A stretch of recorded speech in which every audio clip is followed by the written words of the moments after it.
Thank you.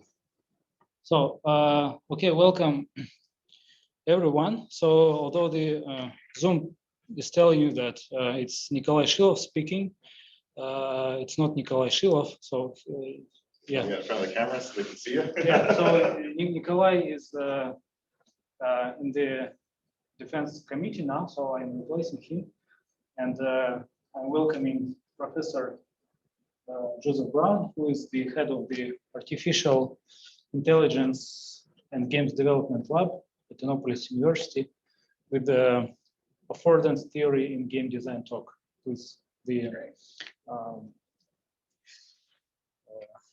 how to say this. Please go ahead. Okay, thank you so much. So the idea of today, I'm going to kind of split it into two different segments in terms of the presentation.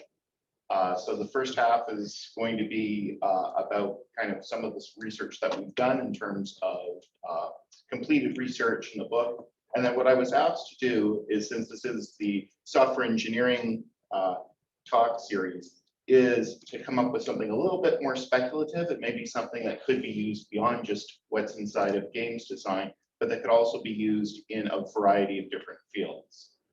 So this research is coming out of about 5 years of work from myself and Hamna Aslam. And it's kind of the generation and the synthesis of all of this work that's inside of the book that's available. So we, of course, decided that the best time to publish a brand new textbook would be during the middle of a global pandemic, because, that's great. And we made it about, human playtesting. So, that's the perfect thing to talk about when you can't have any humans in a room, is how to play test with humans in the room. So it is available. It's available in both print and ebook forms from the link there, and I'll give it another plug later on. But the idea of this is, how do we kind of take the current thinking of affordance theory that's used in a lot of different design locations, and how do we then move that into the field of games design, especially from the ideas of understanding players and playtesting. So the objectives, again, today, we're going to give an understanding of Norman and Gibson's definition of affordances, give a bit of an understanding of this Aslam-Brown synthesis that takes into account both Norman and Gibson. And then we're going to take a look at some applications of both of these inside of game rules and dice creation and fairness. And finally, I want to talk a little bit about the focused conversational model, also known as the ORID or ORID model, and how it can be related to a few different systems. In fact, one of the co-authors on that is our entry presenter here. So I'm going to start. This is a little bit of an interactive talk. We'll try to be a bit interactive with those that are on the Zoom as well. I would like for you to describe for me a teapot.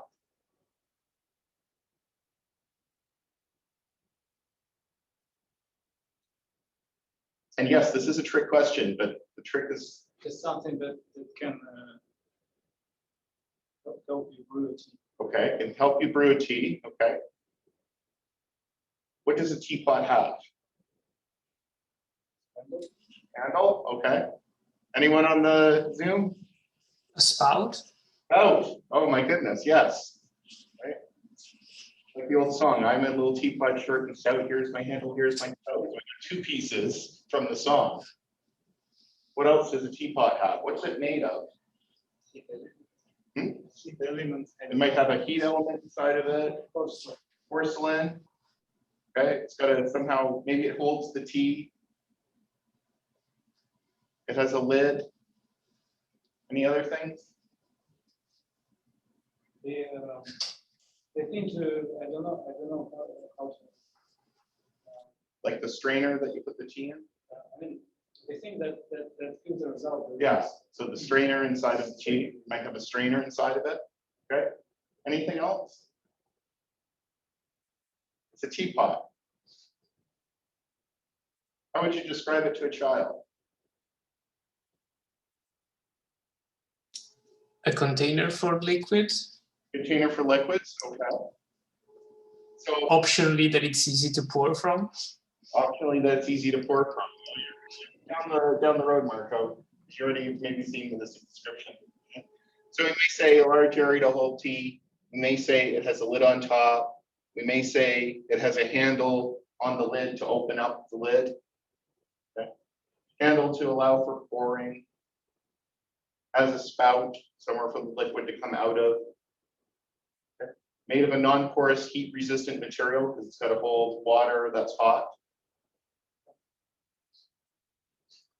So this is actually a coffee pot in this, but this is coming out of a book on impossible objects, the catalog of objects basically impossible to build or that are dangerous. And this is known as the cafeteria for masochisti. So it's basically a teapot for masochists.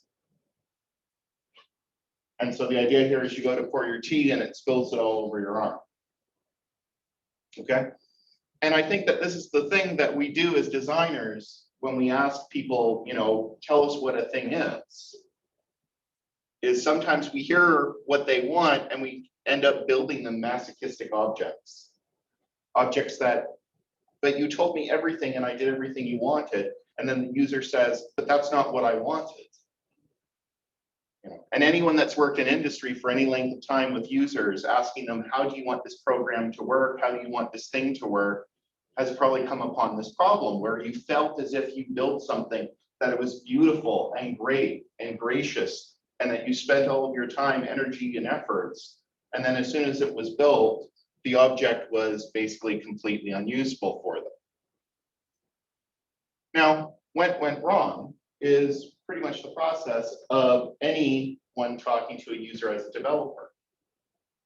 So this met with the specification. Everything that was there, the spout, the handle, all these things were completely factually correct. All these things led into that model. But conceptually, what the object was used for, I completely missed the point. I didn't have an idea of what this object was really being designed for.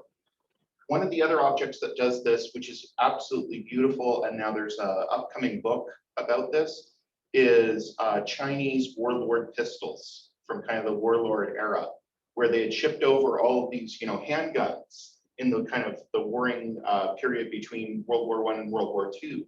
And they were creating basically in machine shops out the backyard, they were making pistols. And they had examples of like westernized Mausers and various other, you know, broom handle Mausers and stuff like that. And then what they did was they said to this guy who had never seen a pistol before in his life, he was a farmer, a blacksmith. They said, make me one of these. And so what you see is all of these kind of, you know, mystery guns where they basically put them together just to kind of look like that other thing, as to whether it fires, maybe not, as to whether it works, maybe not. And then even things like the sights, they'll just be like drilled out in various ways, and they'll put markings on it that kind of look like company logos and proof marks, but they have no meaning whatsoever. And it's the idea of you have an object of design and you're building the thing how it looks, but you're not necessarily building it to the same functionality because you don't even understand what the functionality is. So in this case, you gave me all of these parts that make up a teapot, but I didn't understand it. You didn't want to burn yourself, what the usability is. Okay. And part of this is going back even into the lean concepts. There's this idea inside of there of go and get your boots on. Go down and see the problem, go down and see the machine and understand it. This is where inside of games development, playtesting comes into use. Because we cannot see the video game in the same way as the player and what they will do with it. If you really want to muck stuff up, hand somebody else your code. They will find errors.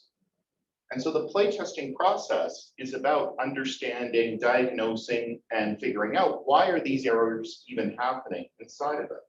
Okay. And part of this is also the idea of acting like an alien, acting like a creature outside of your norms, which is very hard for a lot of people to put aside that developer's bias and then act in a way where you're looking at this from the first time. I love this comic, Strange Planet by Nathan Pyle. In fact, they're going to be getting, I think, a television series by the creators of Rick and Morty. One of the creators, Dan Harmon, is taking this project on where they're going to turn this into a strip. And the idea is there's these little blue aliens, and they're kind of just looking at all of these objects anew, brand new. So common objects to them become quite astonishing. And there's some different ways that they see this of, sunburns become star damage, right? I crave the star damage. Or coffee is jitter liquid. Would you like some more jitter liquid? So if we go into this little cartoon here, he says, what's the purpose of this board game? He says, for the group, entertainment. And the other little alien goes, friends. But individually, domination, inferiors.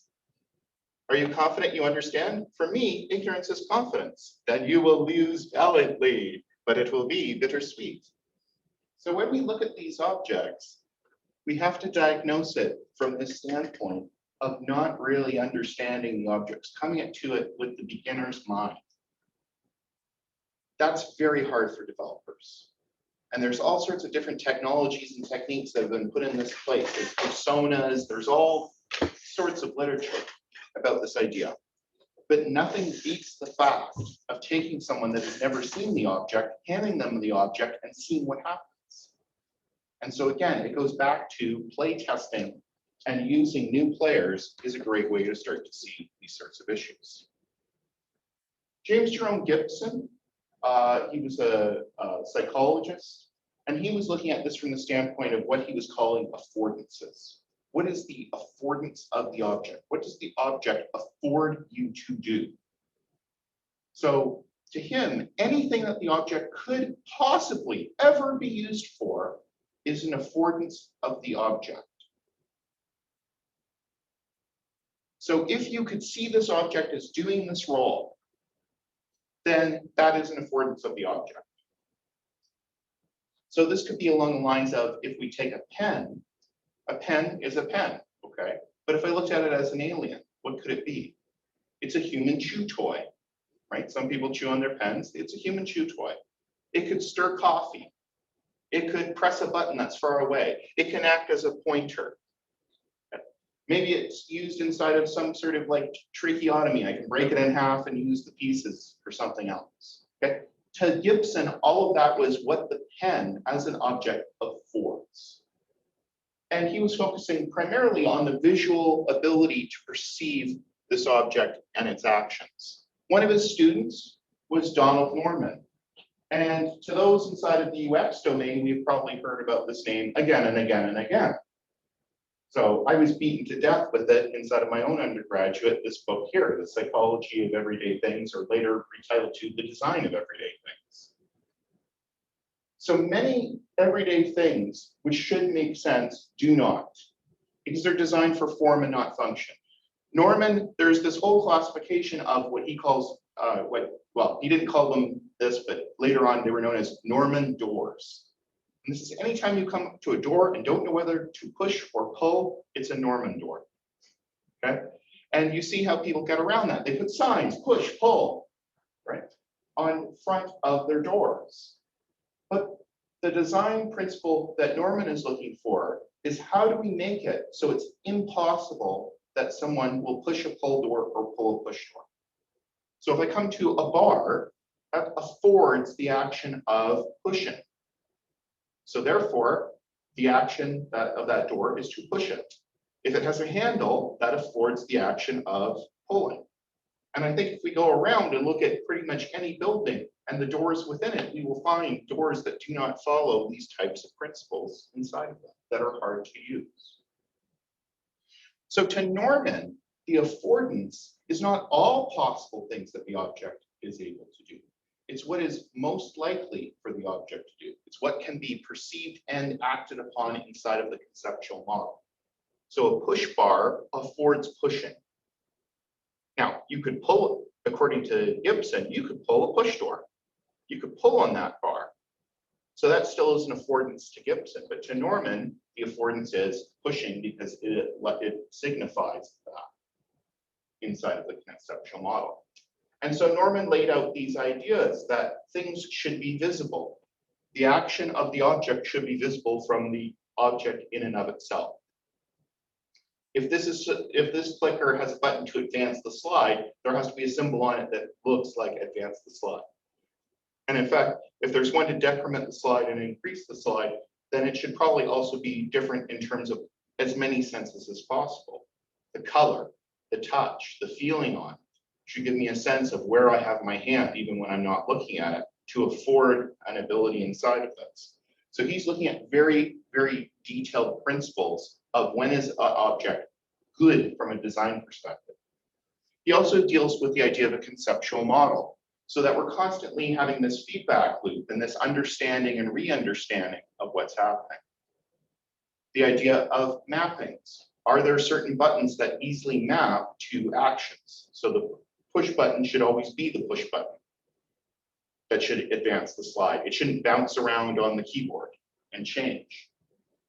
And in order to allow for the conceptual model, there has to be some form of feedback loop. There has to be something that I can look at and go, oh, I made a mistake. How do I correct that? I understand it to be this now. And like many, many, many philosophical arguments, I would say that Gibson and Norman boil back to the ideas of Plato and Aristotle. And there's lots of arguments that inside of philosophy, especially, that pretty much all of Western philosophy up into the modern day is a re-argument of what Plato and Aristotle said. Specifically from the idea of Plato being the idealist, that there's this essence, there's this perfect form, whereas Aristotle was more looking at empirical analysis. So if we were to say, like Plato, we go into a supermarket, okay? We're gonna arrange all the shelves in a supermarket. What Plato would do is he would put all of the names for the different items up on the boards first, and then say, put the item into the place in the supermarket. What Aristotle would do is he would dump all of the stuff that you're gonna sell into the supermarket into a pile, classify it, and then make rows out of that. So it's kind of top down versus bottom up inside of this. And we can see now why these arguments keep being repeated and repeated and repeated. So Gibson is kind of going from the perspective of this, you know, everything is an affordance, and then you have to figure out what happens with it. Whereas Norman is going with, no, there's a perfect way to do it. So it's almost an inverted Plato-Aristotle argument. Okay. Hegelian dialectic from this, right? If we have a thesis and we have an antithesis, then maybe there's a synthesis. And so what Hamna and I have been working on is, how do we synthesize this? How do we use both the elements of Norman and the elements of Gibson inside of this? So if we remember that Gibson sets that outer universe of what the object affords, Norman sets what is the best thing according to the rational user. Well, there's signifiers, there's choices of design, there's actions that we can make in order to have a perception of this interior set. So anything outside of the Norman set might be deemed to be an error or a different use case for the object. So this kind of conjoins these two atmospheres of objects into something more concrete that we can then deal with. Okay? There is lots of research that says Gibson is the only way. There's lots of research that says Norman is the only way we look at an object like this. Our argument is, no, there's a middle ground. We can use both of these principles inside of this kind of universal set of Gibson and this kind of accepted good state of Norman. And the question becomes, how do we get from these exterior states of the Norman set and push them towards the Norman set? And in fact, this is really what Norman is even trying to do, but doesn't really codify it in this way. He's more busy fighting with Gibson than to spend the time to say what it means to get to that. And I think that this gets a lot closer into what design is. There's this kind of misconception that design is this kind of monolithic thing. Someone sits down in front of a drafting screen, they design something completely there, they send it to the patent office, it's patented, and then forever that is the design. But that is not really what happens. There's not really this sort of build this brand new thing from scratch. It's from the perspective of evolution over time, small changes in design, small improvements in design. And each one of those small improvements then becomes a patent. Usually there is inside of a patent something that says, here's what the previous work is, and you're talking about my improvement upon the process is. So there's something that was already there usually. Okay. We can see these sorts of iterations in design. Another good book for this is The Evolution of Useful Things. And we can see this even inside of history, where there is this kind of movement between people eating with two knives. Well, if I'm eating with two knives, there's maybe some issues with that, right? One becomes a little bit more flatter, right? Because then maybe I want to start to scoop things. So then we started kind of eating with a knife and a prong, something to hold it while we can then cut and then eat with the prong. But a prong allows the food to then spiral around and go in circles, right? So we need two prongs on the end, right? So we start to see this two tines, right? And if you see modern day carving forks, that pretty much is what people were eating with for a while. And then over time, it moved into the modern day fork. And then even there, the different sizes, what we get at IKEA today, it's constantly evolving and changing dependent upon what we're doing. And then after this, you somewhere have this fork, because we need to have a spoon and a fork together. Maybe that's the next piece of the evolution of cupping. But there are these types of small improvements over time, depending upon the use case, as we get better in various technologies and techniques. So to pause again, probably everybody's played Monopoly at some point or another. Okay. Are we familiar with this space? Not exactly this is, but I'm familiar with it. Okay. So my question is, here we see free parking. Can anybody tell me what the rule is when you land on free parking? Do not pay for staying here. Don't pay for staying here? Anyone do anything different when you land on free parking? No? Okay, so you've probably read the rule book then. Okay. I know a lot of people play free parking with house rules, like you take all of the taxes that are generated by landing on different squares and you put them in the middle of the board, and if you land on free parking, then you get the money back. Right? That can sometimes happen. Okay. So what happens? Well, the answer in the rules is nothing happens. Okay, so us being great rules readers, we probably did that. But 68% of respondents in a survey to Hasbro said that they had never actually read the game's rules in Monopoly. 68% have never read the rules of Monopoly. 30% said that they made up rules while they played the game.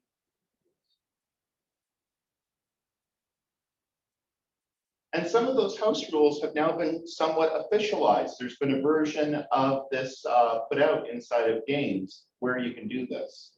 Now, here's the biggest issue with this from a games design perspective, and as someone who reads a lot about games design, Monopoly is probably one of the most maligned games to game designers. It's the one that everybody likes to point out as being a terribly designed game. And in fact, the original purpose of Monopoly as a game was not to be a fun game to play. It was meant to be an object to show why capitalism would fail. It was to show that it's terrible because, you know, you're putting rents on people and it would cause a crash and one person's going to end up with all of the money. That was supposed to be like an educational lesson. And instead it turned into a fun thing that we play with children. But through that, so many rules are designed inside of this game to speed up play. The number one complaint about Monopoly is it takes too much bloody time to play a game of Monopoly. They last days, they last weekends, they last months. And mostly it has to do with people are not following the rules of Monopoly and making stuff up. So money keeps being introduced into the system. It's like quantitative easing game rather than Monopoly game. So things like bidding on properties. If you land on a property that you get to bid for it if somebody doesn't buy it, which puts the cards into play quicker. Taking properties from those who are bankrupted. If you bankrupt a number player, you're supposed to take everything they own, which we can see why that would then speed up play because you have more access to the boards, more cards are held in play. A lot of players will do that as, okay, you're bankrupted, everything goes into the pile and we have to rebuy it.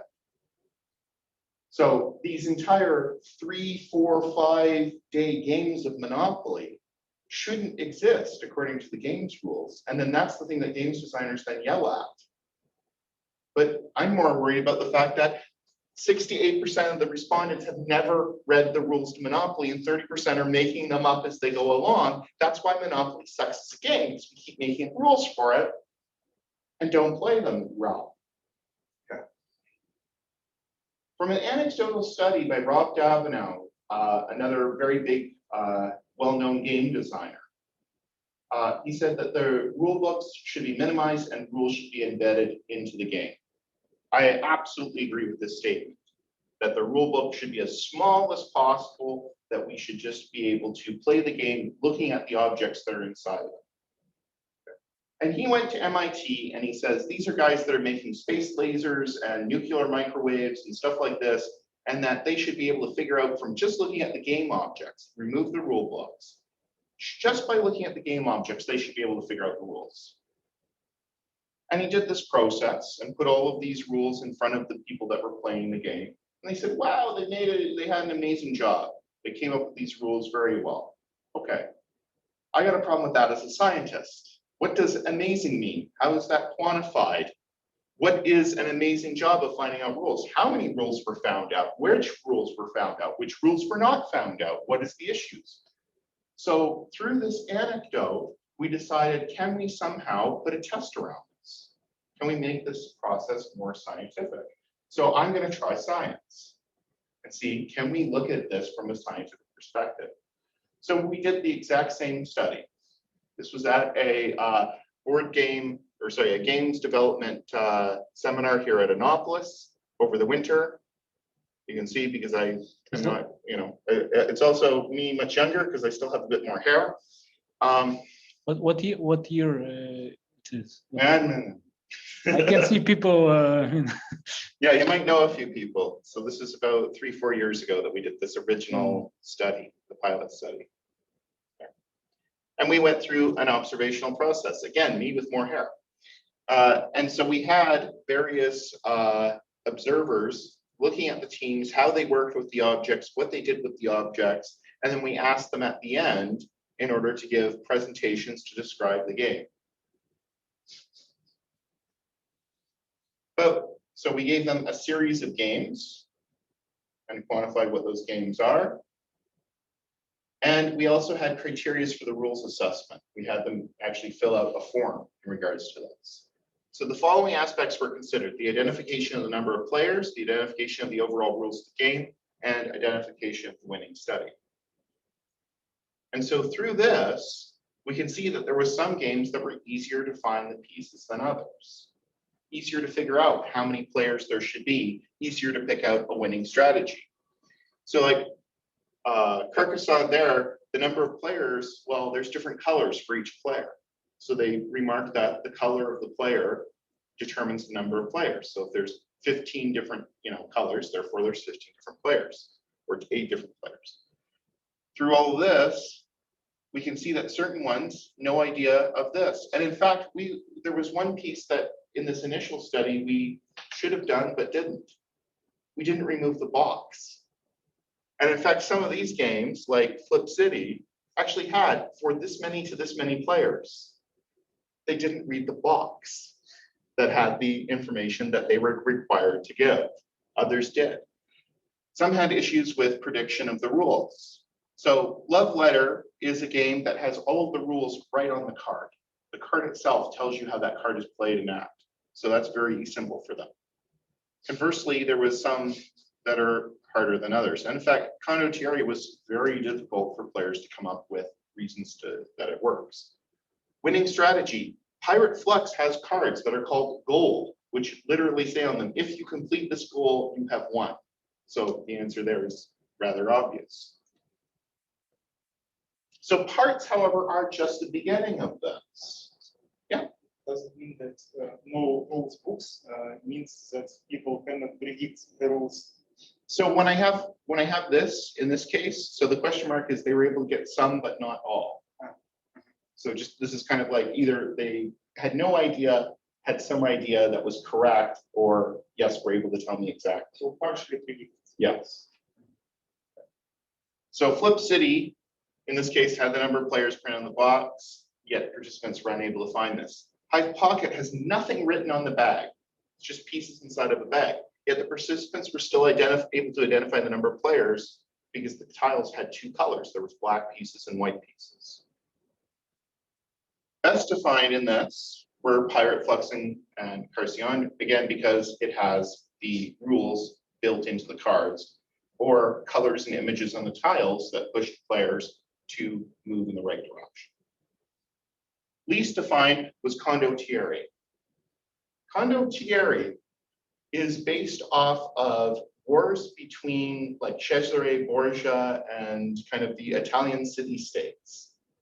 So there's things like the Pope card that prevents a battle from happening in a certain area, and it just has a picture of the Pope. There's cards where it's basically like various knights and battlers and etc. in there. And there's also ones that look like scarecrows. And the idea is if you put down a knight and then later on you can play a scarecrow and it allows you to pick up the knight because it was a fake knight that was on the board. So without a good understanding of that era of medieval conflict and what all these things mean and the symbology on it, it was very hard for the players to come up with what all of this meant. It was just, there's a card here and it has a knight on it and it has a number. I guess this is like a trick-taking game. Okay, you're getting close, but nowhere near. So the theming had a really, really heavy problem with it. Okay, so we were dealing with, in this case, primarily Russian students and showing them Italian theming. So maybe there was some sort of theming that I could make it where instead of the Pope, it's the patriarch. Maybe that would better signal something. Maybe instead of these various pieces, I have something that's closer to the Russian culture that allows for a better symbology to understand this. We see the same thing actually with the first version of Love Letter was done inside of more of a Japanese theme, and the international edition has more of a Western theme of like trying to get a letter to the princess. So we also looked at then. Does age and education affect these outcomes? So that was our quick pilot study, just kind of a check on what Daviau had done before. And what we did instead was we started to look at basically professors versus students inside of the building here. So we had 16 of this kind of, highly technical, have a PhD class, and we had 37 participants of, that early student class. So does education help us? Okay. And so the question became, does age in this case mean wisdom in regards to it? Okay, so there's a lot of arguments that age reduces the speed of learning, the speed of action. There's also arguments that age provides more logical capacity, executive function until senility. There's also arguments that education affords critical thinking. So but students are maybe more exposed to the domain, more likely to play board games. So they potentially have a better conceptual model creation from this perspective. We looked at a couple of games. Hive Pocket. So this, from a limited study, has been shown to have interesting factors such as the number of players, linkage with the roles of these creatures. Each creature basically has different types, and the goal here is to kind of surround the queen. So it's a little bit like chess or checkers or something like that, but there's no elimination. There's just placing your piece on top of another piece and then trying to surround. They have different moves. So kind of analogous to chess with checkers. And so in this case, we can look at one of the professors in the study. I think that a player wins when he can place the yellow queen bee piece surrounded by its soldiers. There should be a rule about which piece they could connect to. A spider connect to any other insects since it can use its web. I chose the bee to be the queen since there's 3 insects, but only 1 piece among them. The mosquito looks like an evil soldier. The ladybug is not elegant enough to be queen. The ladybug's going to attack ants, I guess. So what we see in this is the professors are exercising a very large conceptual model. They're taking in all of this information that they have from all of these different places to try to grab the point of the game. And so they're utilizing the framework of the game. What is this game showing you in terms of these images, and not just trying to say it looks like this type of mechanics, but also using these kind of other linkages. So we did some quantitative analysis. So they were collected into various categories. So various pieces have strengths, stones have different powers. This can hop over ants. We then looked at some distributions on this.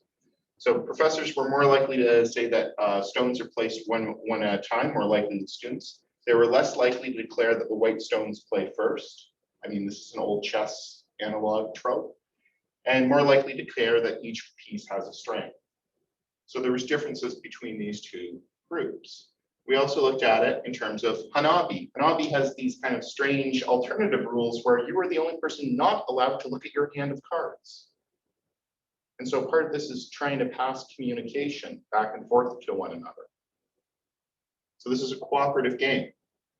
The majority of participants were greatly confused by this rule that you were not supposed to look at your own cards because it violates so many other games that are out there. It violates this idea of looking at your cards. It's a complete turnaround. So they were unable to declare this from the game objects. A lot of people thought that this was some sort of version of poker or Uno, and a lot also saw this as a game of competition and not cooperation. Once we stated the rules, wow, that's really neat, because it subverted their expectations. And so one professor actually went so far as to request at the time that I bring him 5 copies as Christmas gifts for his friends. I had to ship those over. So general findings from this, the professor's outcomes were more in depth and usually more correct. Students would very quickly want to give up on the problem, more likely to get a I don't know, and less likely to engage in reflective thought. However, nobody was good at Hanabi. Nobody was good because it completely opposes our normal conceptual model of what is a game and how you're supposed to play with cards. So it's hard to apply that then. Your current learning is fighting against what it's supposed to do. So in this case, purposeful violations of preconceived conceptual notions might exist in objects and be worth the enjoyment. So if you can violate inside of your board game some normal action that you make within it, this might be something that people see as playful and enjoyable. Okay. So I'm going to take our break here. And when we come back, we can take a look at dice. Okay, thank you. So we will now have 10 minutes, 15 minutes break. And then we'll get back at 12:55. Thank you, Jim.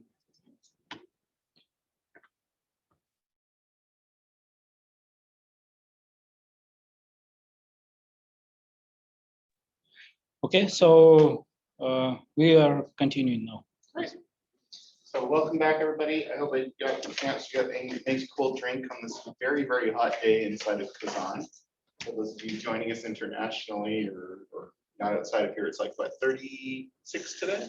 37? I hope not. Somewhere like that. But Right? but Insane. yeah, the forecast is Yeah. So I want to look again at another object inside of this, another bit of a focus on dice. One of the oldest and most popular objects within games. There are burial goods of this dating back to the Egyptians, back to the Roman antiquity. They're found all over the place. They move through various carved different bones, different symbols, sizes, shapes, contrasts of colors. And so how these have kind of moved around and been changed, it's kind of one of the interesting things. Right? And so we see this especially inside of Dungeons and Dragons, right? That there's basically, we can see this as being this proliferation of dice that have been created by this game. And there's lots of very fun dice that are on the market, such as these, which are a rogue set. So they're for a rogue inside of the game. It's all objects that deal with a rogue, or a wizard set. So you can kind of match them with your character and the colors are different. Or maybe you want to have paladin shaped ones. There's some different colors. Or maybe you want them to be metal. That could be something you want. Or you can get these types of Kickstarters with all these different colors. Lots of different sizes, shapes, colors, all sorts of different things. Okay? And this is a place where a lot of kind of mom and pop industries have moved into. This is not really big giant industry that's making these types of objects. In fact, this one here, Little Dragon Corp, that's like two people that I know from Canada that are doing that, and they're creating Kickstarters and fundings to do that. So all of these leads to it. So there's a lot of demand in this kind of creator-driven market for research. These are smaller operators, sole proprietorships, family businesses, and they all have these kind of big Kickstarter dreams.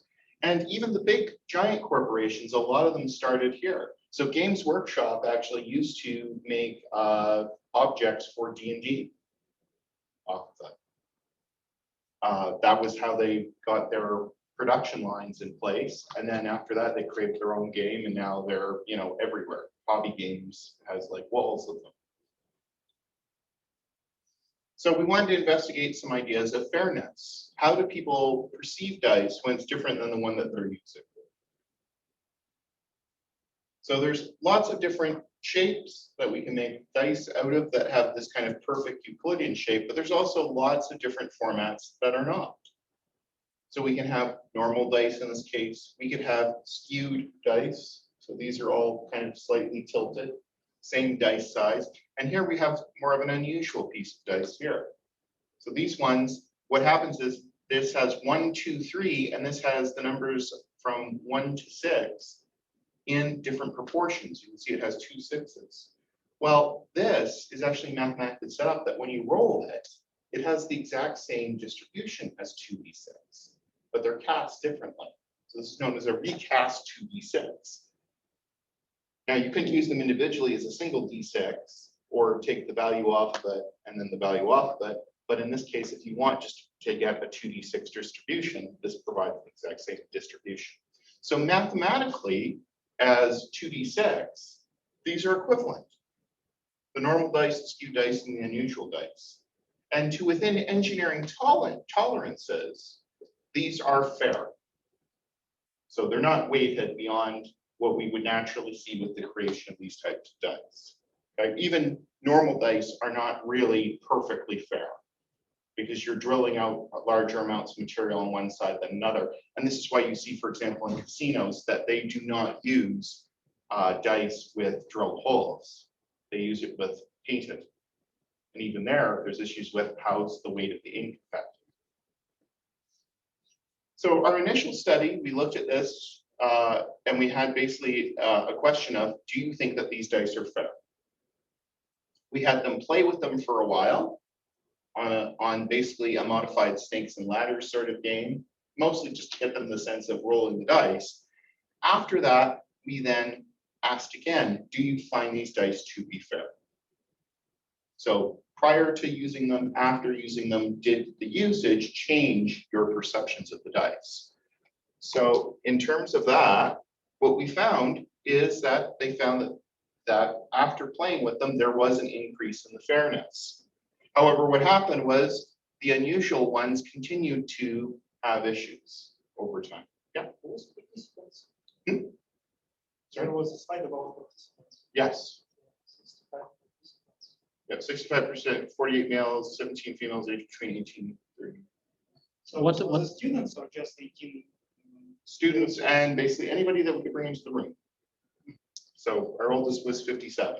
So we just kind of grabbed people in order to have a sense of this. We broke it down over gender and a couple other lines, but there was no major findings. So because of this, they basically all said the normal dice was fair because they were already familiar with it. The decision about unusual dice was mostly unfair because of repeated numbers on the dice. But for both of these, majority of participants said that they were unfair because the shape wasn't symmetric. And so after the playing, there was an increase in the perceptions of fairness, but there was still this holding on to not quite. So what does this say then about our creation of dice that look like daggers and things like that? This might lead to a bit of an upsetness at the table at your gaming club, because they may think that they're also weighted somehow or skewed or changed somehow. One interesting observation is when they looked at this, they were curious, however, to try out these types of dice. So there is a bit of a novelty factor to them. So I would say that for new players of D&D, the normal seven-piece set in ChessX setup would probably be more appropriate for them, would be my thinking. And then on from there, maybe we can get into something more unusual. And in fact, we looked into this. So these are the canonical 7 dice set. Originally, these were based off of dice for using for teachers. So these dice did exist before D&D, except they were used as examples for probability for high school students. And then they were co-opted into this game and then started to be created from that. So we looked at experienced players with Dungeons and Dragons or some other role-playing game and unexperienced players. So about equal groups. From this, we then retested those sets of dice.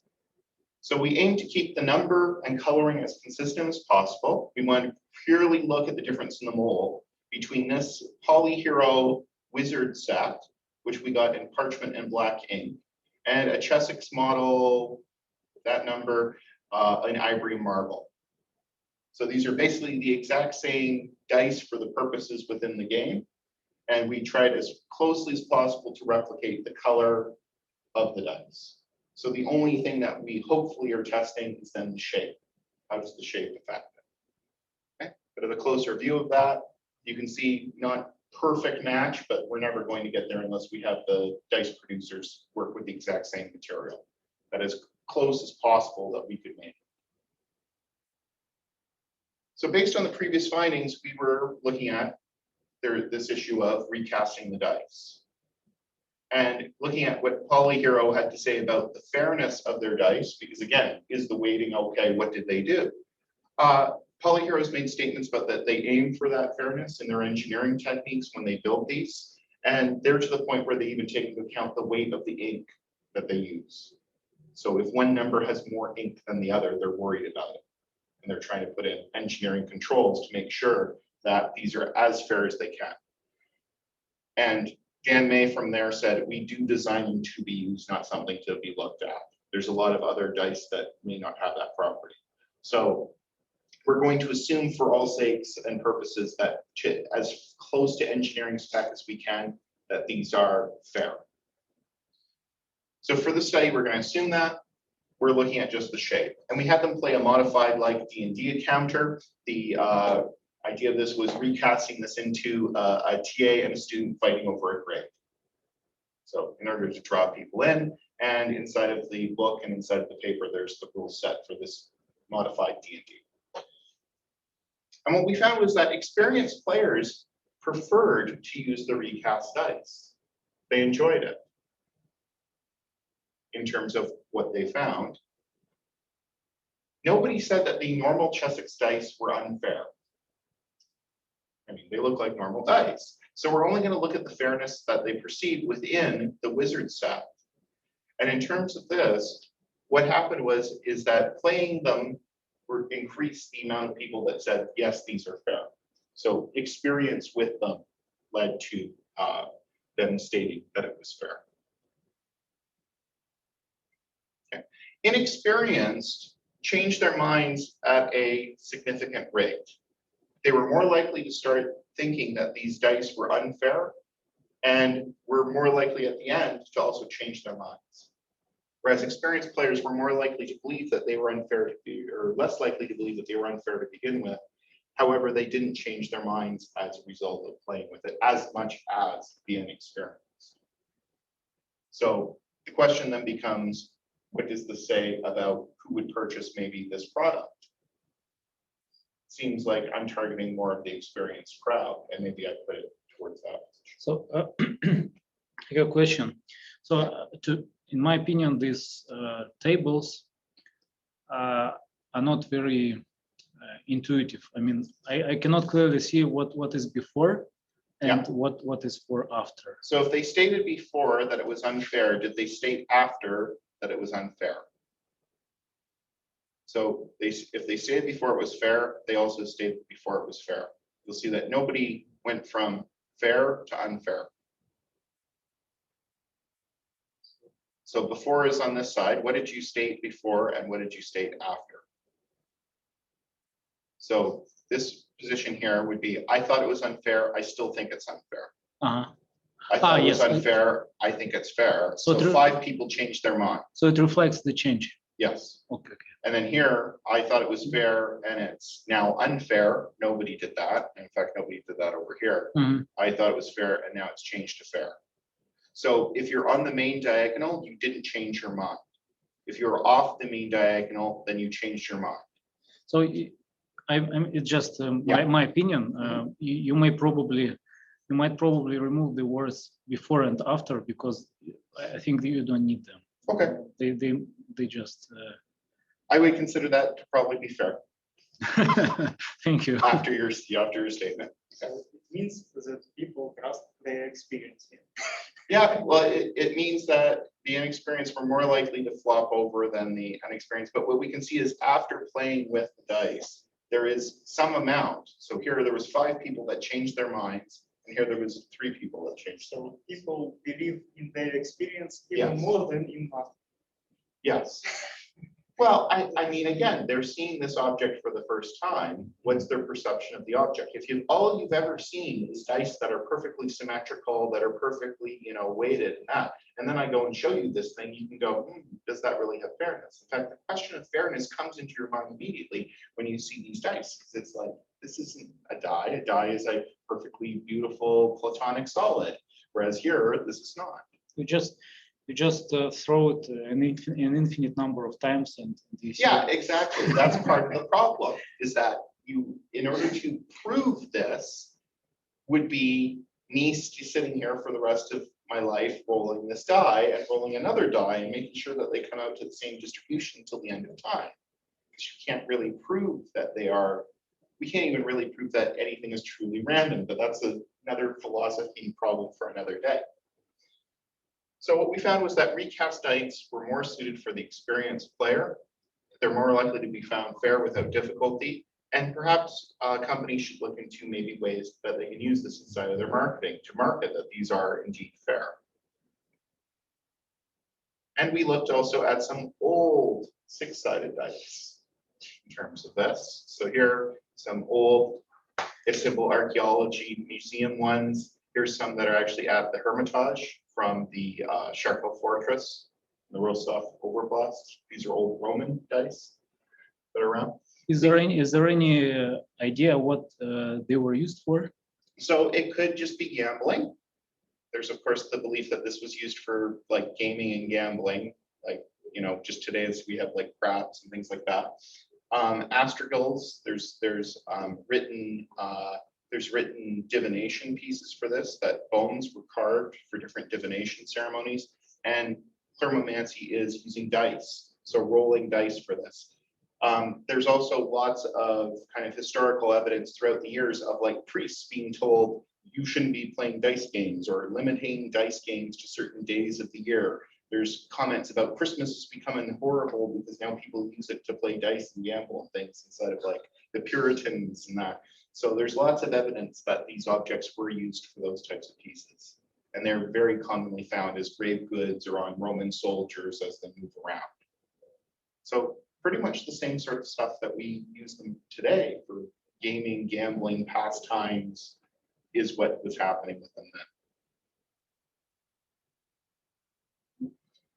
So we get kind of then into color psychology, right? How does color then affect the dice? How does that visualization work with, right? Red makes you hungry, maybe. There's some ideas of this.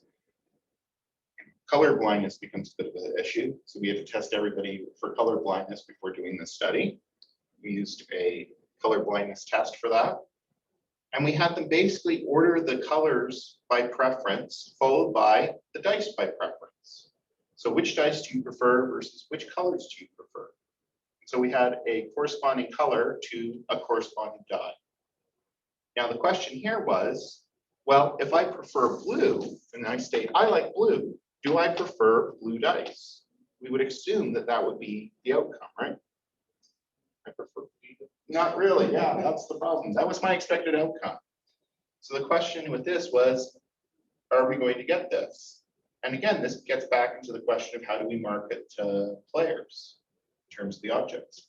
but something odd is happening. There's no real trend. So what we found was that color preference really does not correlate to dice preference of color of the dice.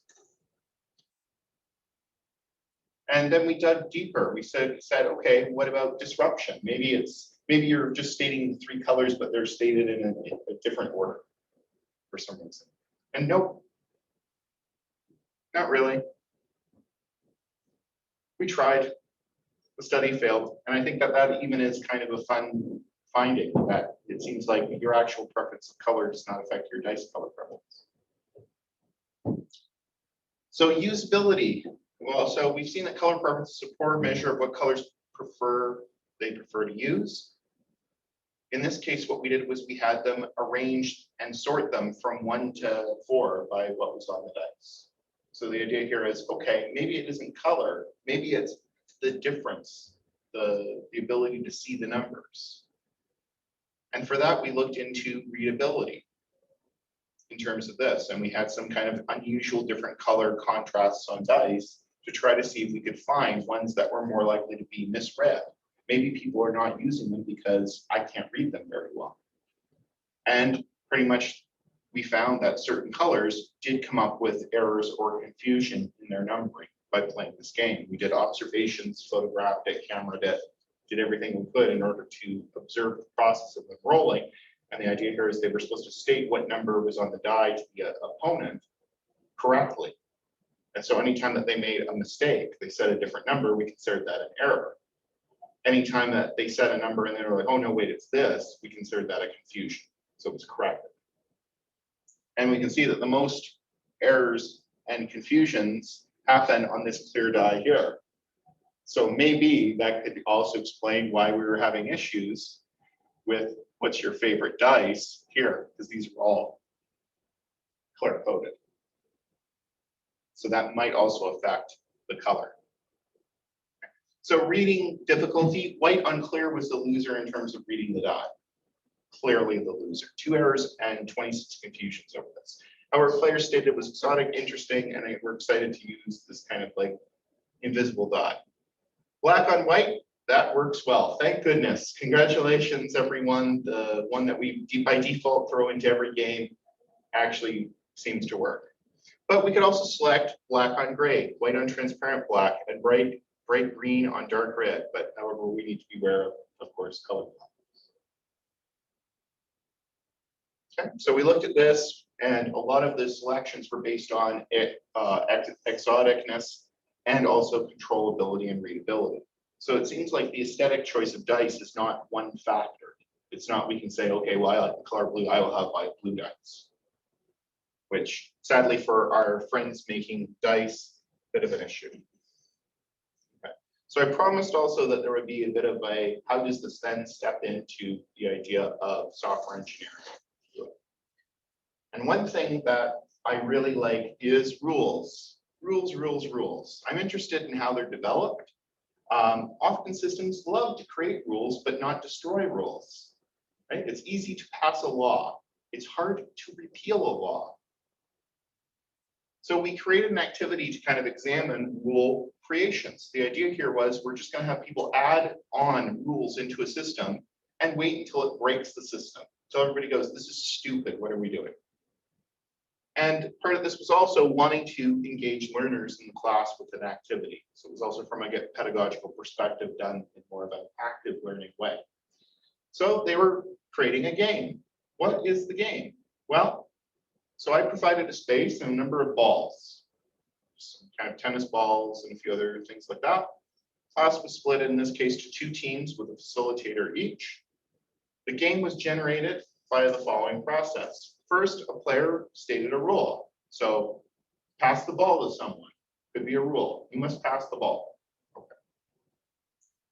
Then the play progresses for 2 to 3 minutes, just enough to get them a sense of the game, what is happening inside of it. Then the next person gets to decide a rule. So maybe the next rule is if you drop the ball, you're out. Whatever out means. Then the play progressed. Then they go back again. Okay, you have to throw the ball with your right hand. Okay, that's the new rule. Goes around. Okay, you have to catch the ball with your left hand. And we can see that this keeps on adding on and adding on and adding on. That continued until the rules were decided by the group to be too hard to follow to declare the round over. And that progressed for a few different rounds. And the stated goal to the players was create a game with the most rules possible. So what we then did is a reflection afterwards and looked at this via what was known as the focused conversation model. So this was originally developed by an art professor and army chaplain as a method of reflection and appreciation of art. And so the idea of this was there is no expert. Everybody has been here. Everybody's looked at the painting. How can we kind of discuss it and understand it? In this case, everybody was in this rule building process. How can we discuss it and understand it?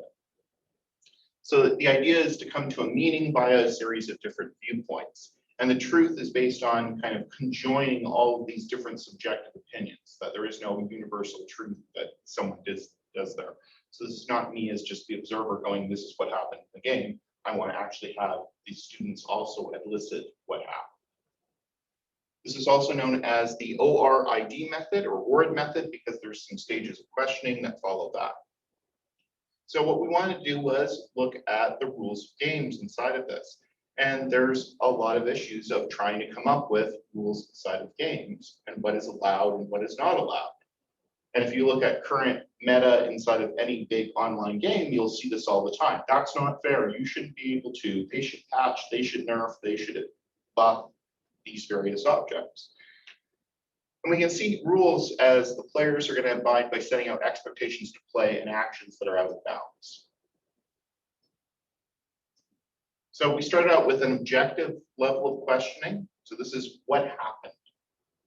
Objectively, what happened? So we're trying to get a clear agreement of this. I passed the ball to you. What were the rules? So questions inside of this level were what instructions were given by the facilitator? What objects do you use? What rules did you make? What rules did you produce? What rule caused the game to end? So very much low level, what happened? From there, we then start to look at reflection in terms of it. So questions that are on the base level thoughts. What are your emotions on this? So how did you feel when you were engaging in the activity? Why did you choose these objects? Did the number of rules increase over time? What did you notice? What were your feelings about the rules that you produced? How did you feel the game was at an end? When did you know this? From there, we then begin to interpret it, put these things together. So we're looking at the meaning of these connections. And we're looking for this to emerge based off of everybody kind of having a sense of what happened again. Because maybe I didn't see certain things that happened. Maybe I didn't understand that you were upset by me adding this rule. Now we can start to say what happened. What rules were better for the game? What rules were contradictory and how did you solve this problem? Why did that rule lead to an end to the game? Not just what rule. And at this point, then we can get into the decision. So based upon all of these interpretations, what action should now be undertaken? What did you learn? So this also leads naturally into then a documentation as to what to do next. So what rules would you want to keep in future games? What rules would you want to avoid in future games? What did you learn about rule systems? So this sort of structured development of this questioning is done in this process in order to prevent people from kind of leaping to the end, where they say, we're going to do this, without having the foundation and the communication with everybody else inside of the group. So as a facilitator, that was part of my job inside of this when we were doing the discussion rounds. So some outcomes from this, what kind of happened? Well, later rounds of this game went longer. So people got better at building larger rule sets without contradictions and complaints that caused it to fail. There was a development of anti-rules. So in this, we never said that you may, we never explicitly said you may repeal a rule, but people could put in rules that kind of counteracted other rules inside of it. And I think that that's something that we see a lot of the times inside of law, right? Oh, we put in this law. Now we have 12 billion loopholes on top of this law. Now we have loopholes for the loopholes, and loopholes for the loopholes, right? There's no back to start to rebuild it. So some rules were then patched by later rules, gluing onto them. And in some cases, the facilitator myself was drawn in as an appeal. Like, oh, Billy can't do that because, you know, that's not fair. He can't make that rule. Okay, yeah, he can. That's his chance to make a rule. Can you change it going forward? Was enough usually to kind of stop these problem cases. There was, for example, one rule where it had to do with like catching the ball. If you don't draw, or if you drop the ball, you're out and you have to catch it in such a very weird way. And one of the students decided the best way to stop from being out for throwing the ball and somebody else not catching it is don't throw the ball. And of course, everybody was like, you have to throw the ball. And my response to that is there a rule that says he has to throw the ball? Oh, okay, he's found a loophole. So there was these kind of naturally occurring creations, loopholes and this, and then anti-rules and those kind of requests for appeal to kind of correct the situations inside there. So very interesting to see. This then kind of moves into the idea of coming up with requirements in terms of engineering. So it's supposed to be somewhat of a software engineering talk. And I'm sorry it took this long to get into anything close to software engineering in a way.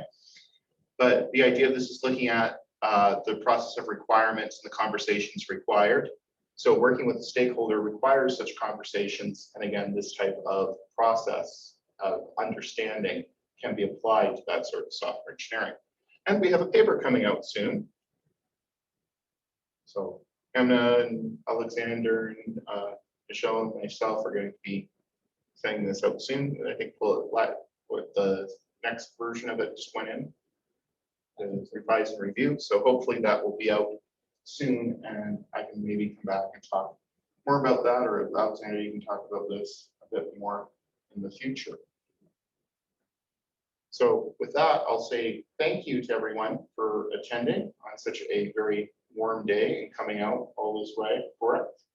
That's my contact information. If there's any other questions, and I guess I'll open up the floor if there's anyone on the Zoom that has a question. Thank you.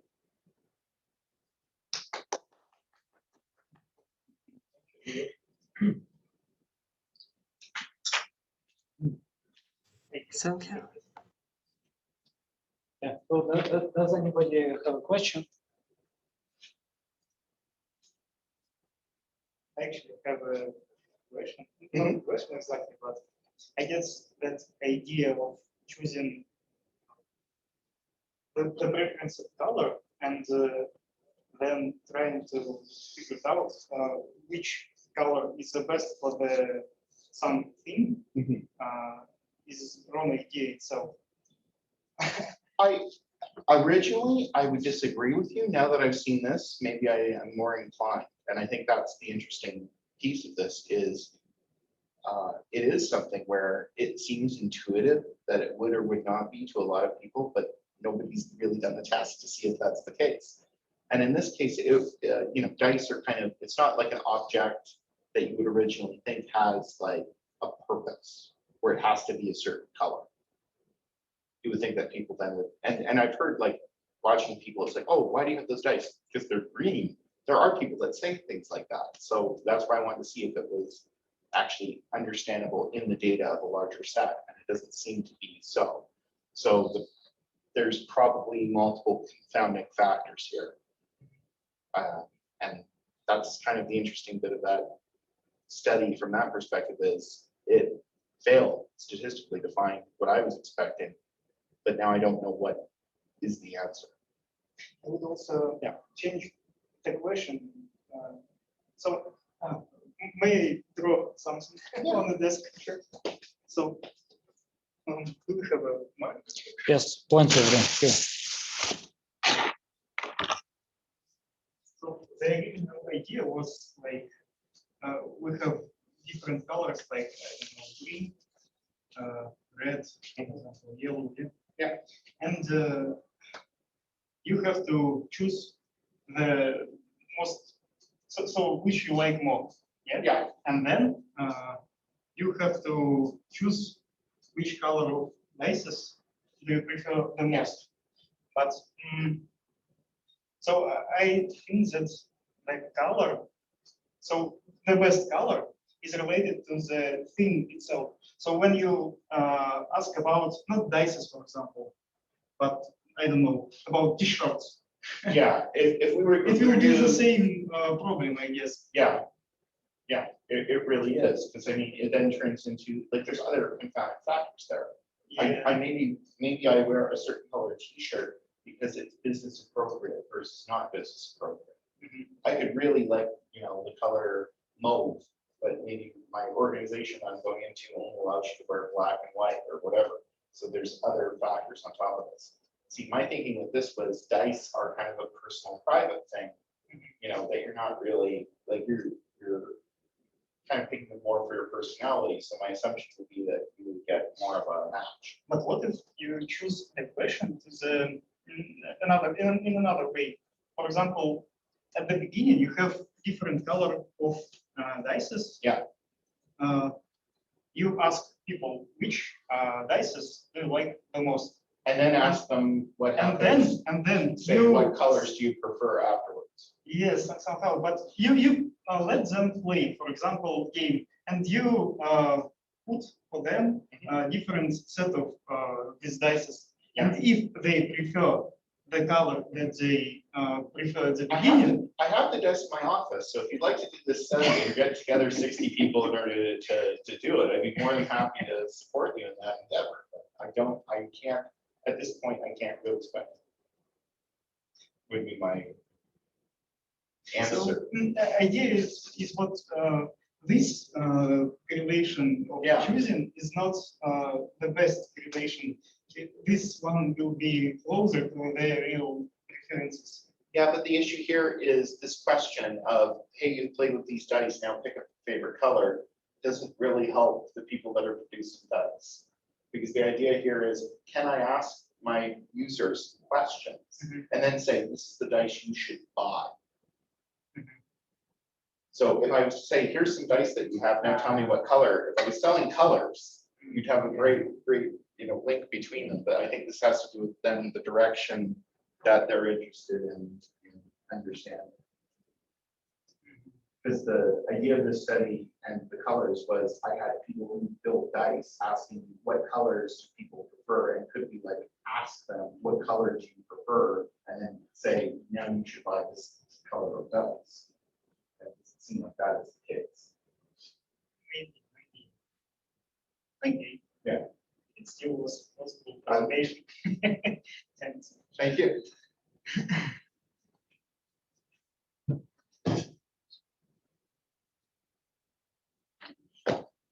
Okay, so if there are no more questions, I think we can consider, we can close the, thank you. I think we can close this session. So thanks everyone for attending. And thank you for your kind invitation to talk. You're welcome to join at any time. Great. Okay. Bye. Thank you, Julius. Bye. Thank you. Goodbye.